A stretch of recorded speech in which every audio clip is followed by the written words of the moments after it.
would become Israel.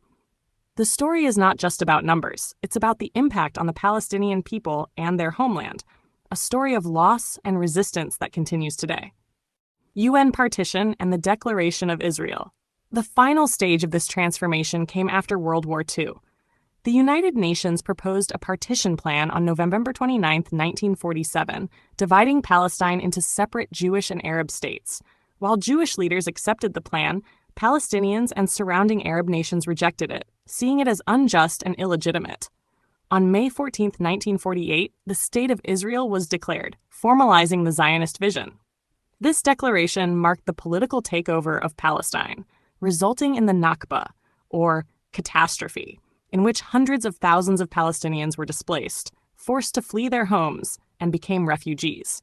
Villages were destroyed, communities erased, and centuries of Palestinian life were dramatically altered. It is crucial to remember that by 1948, the process of Zionist settlement and displacement had already been ongoing for more than half a century. The day Palestine was taken was not a single day of arrival, but a series of organized actions, immigration waves, and political maneuvers that culminated in formal statehood.